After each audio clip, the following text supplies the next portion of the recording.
শওকত মোল্লার নামে এবার ধর্ষণের অভিযোগ। দক্ষিণ চব্বিশ পরগনার ক্যানিংয়ে সন্তানকে আটকে রেখে ধর্ষণে অত্যাচার, অভিযোগ শওকত ও তার অনুগামীদের বিরুদ্ধে। বন্দে মাতরম সকলকে।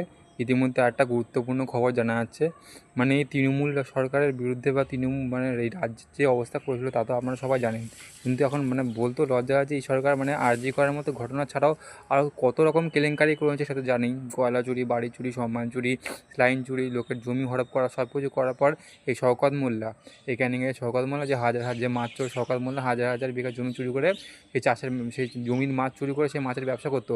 এখন সেই শওকত মোল্লার নামে নতুন একটা ধর্ষণের কেস এসেছে। 2019 সালে একজনের বাচ্চাকে তুলে নিয়ে গিয়ে তারপর তার মাকে ডেকে শওকতের লোকেরা 2019 সালে একজন বাচ্চাকে তুলে নিয়ে যায় এবং তার মা যখন তাকে ছাড়াতে আসে এক জায়গায় তার মাকে ডাকা হয়, তখন তার সাথে খারাপ কাজ করা হয়। অর্থাৎ বুঝতেই পারছেন যে শওকত মোল্লা বা সঞ্জয় রায়ের মতো লোক যারা তৃণমূলে খুব ঘনিষ্ঠ, তাদের সাহস, তারা এত সাহসটা কোথা থেকে পায়? পুরোপুরি তৃণমূল কংগ্রেসের মমতা ব্যানার্জির অভিষেক ব্যানার্জি থাকে যে তোদেরকে আমরা খোলা ছাড় দিলাম, তো এরা লক্ষ্মী ভাণ্ডার পায়, এরা কিছু বলতে পারবে না, তোরা যা ইচ্ছা কর। এই শওকত মোল্লার নিকৃষ্ট নোংরা পোকাটা এখন জেলে গেছে। আমাদের সম্পূর্ণ ধন্যবাদ আমি আপনাদের দিতে চাই যারা ভোট দিয়ে সঠিক সরকারকে এনেছেন।